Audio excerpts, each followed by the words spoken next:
need So the you can feds see doing it. that. Let me ask you this, Dr. Siegel, because I have heard doctors say that they are not going to comply with that, with the provision of Obamacare, of the health care law that requires them to put the medical records online. That they're just not going to do it. That the government won't know.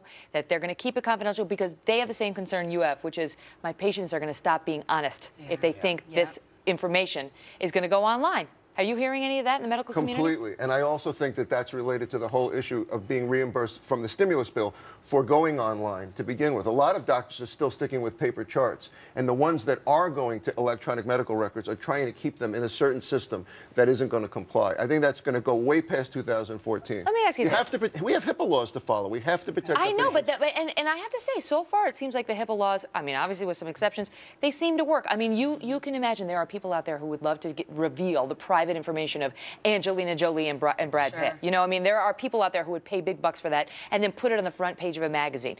They haven't been able to do that, right? I presume. Right. But you hear reports like this, and then you start to worry. You never know. And not only that, you know, what about somebody going in there and breaching that information and changing your information? That's another concern. Whoa.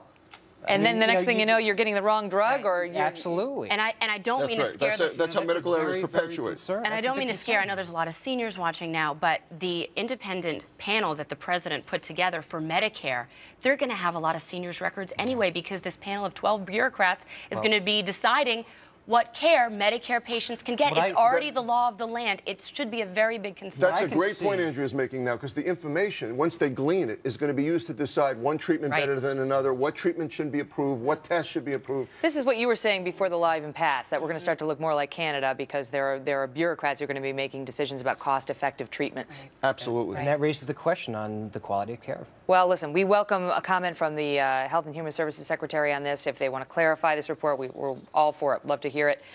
So far, it's this Kansas, well, Republican Congressman Tim Hulskamp of Kansas, who says you need to worry, and you need to worry about, you know, what happens if a laptop gets stolen or there's some compromise of information. Suddenly, it's real people's information that's out there forever. Online, and you know, once they tell you to take it down offline, you can take it down, but it's still out there. It's already there. It's there. Your private medical information, I don't know. Panel, thank you. Thanks, Megan. Thank you, Megan.